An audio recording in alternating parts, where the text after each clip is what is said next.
नमस्कार मित्रों, ओम शक्ति टीवी चैनल में आपका स्वागत है।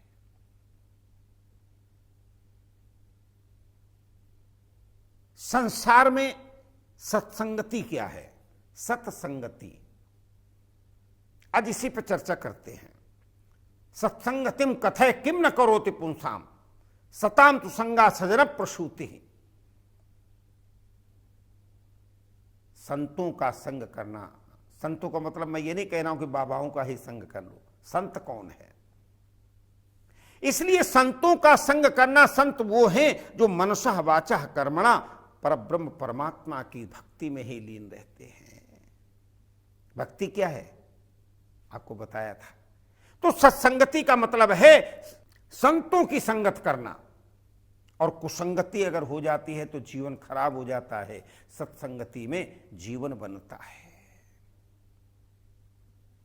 सत्संगतिम कथय किम न करोति पिंसाम बिनु सत्संगा अविवेक न होई राम कृपा बिनु सुलभ न सोई। बिना सत्संग के विवेक नहीं होता है। संत जब आपके संग में रहते हैं, संत का मतलब सज्जन पुरुष। सज्जन पुरुष का मतलब जो मनसा वाचा कर्मणा सदैव दूसरे के चिंतन करें, परमात्मा चिंतन करें, परोपकार में लगे रहें, सेवा भाव में लगे रहें, वही तो संत होते हैं, वही सज्जन होते हैं जो दूसरों के विषय में सोचें। बिनु सत्संग विवेक कैसे मिलेगा, ज्ञान कैसे मिलेगा? सत्संगति से। हम आप एक दूसरे से बैठते हैं ना, हम चर्चा करते हैं ना एक दूसरे से बैठ करके, वही तो सत्संगति है ना। और कुसंगति जीवन को बिगाड़ देती है। सत्संगति जीवन को बना देती है, क्योंकि सत्संगति जीवन में तमसो मां ज्योतिर्गमय, अंधकार से प्रकाश की ओर ले जाती है, और कुसंगति अंधकार से प्रकाश से अंधकार की ओर ले जाती है। सायंकाल बैठ करके, प्राचीन काल की प्रथा कितनी सुंदर थी। सायंकाल बैठ करके सभी लोग बैठ करके एक गांव के चौबारे में, गांव के दरवाजे पर सब बैठ करके हरि चर्चा करते थे।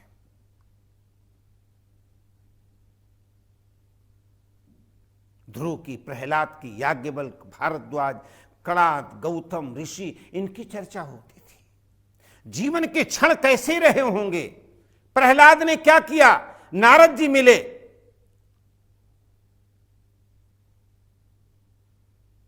और नारद जी ने कहा कि तुम हरि स्मरण करो। ध्रुव को कौन मिला? सुरुचि, सुनीति, नारद जी मिले, उन्होंने कहा आप नारायण स्मरण करें। ऋषि मुनि जितने भी हैं सभी कहीं न कहीं बैठ करके साधना और सत्संगति करते थे। गुरु के साथ बैठ करके, विद्वानों के साथ बैठ करके, तो जो चर्चा होती थी उसी का नाम तो सत्संगति है ना। माताएं अपने बच्चों को बिठा करके सिखाती थी।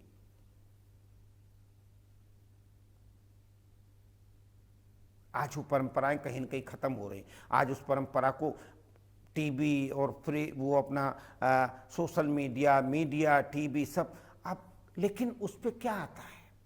माताएं पहले अपने बच्चों को बुलाती थी, बिठाती, गोविंद दामोदर माधवेति, कहानियां सुनाती थी।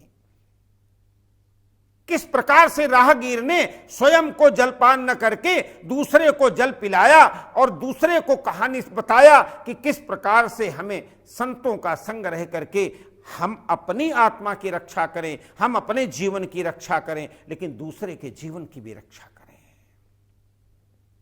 अगर आज संसार में ये हो जाए कि हम एक दूसरे के साथ बैठ करके धर्म के विषय पर, गूढ़ रहस्य के विषय में, या जो आपकी पसंद की विषय हों, पसंद का मतलब ये नहीं कि जो गलत सलत हो, पसंद का मतलब गणित हो, शास्त्र हो, इतिहास हो, वेद हो, पुराण हो, शास्त्र हो, उपनिषद हो, किसकी चर्चा इसमें मिलती है?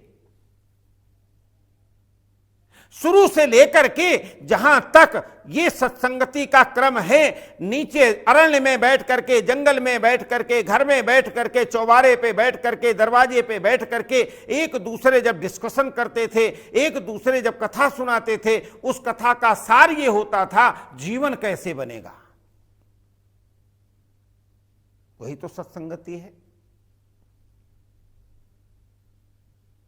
तो गुरुजनों को प्रणाम करके, संतों का संग करके, सज्जनों का संग करके, गुणियों का संग करके, ज्ञानियों का संग करके जब हम आगे बढ़ते हैं तब उससे ज्ञान प्राप्त, क्या किस प्रकार से जीवन को जिया जाए, किस प्रकार से जीवन को देखा जाए, नजरिया क्या है। पुनरपि जननम पुनरपि मरणम पुनरपि जननी जठरे शयनम। संसार के विषय में कौन बताएगा? वही संत बताएंगे, सज्जन बताएंगे कि यहाँ लोग आते हैं, आकर के अपना कार्य करते हैं, कोई अच्छा करता, कोई बुरा करता, फिर जाना पड़ता, क्योंकि आया है सो जाएगा, राजा रंक फकीर, सबको जाना पड़ेगा। तो सत्संगति यही तो बताती है ना।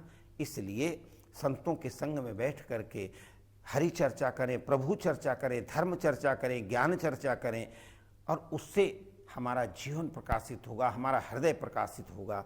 धन्यवाद, नमस्कार।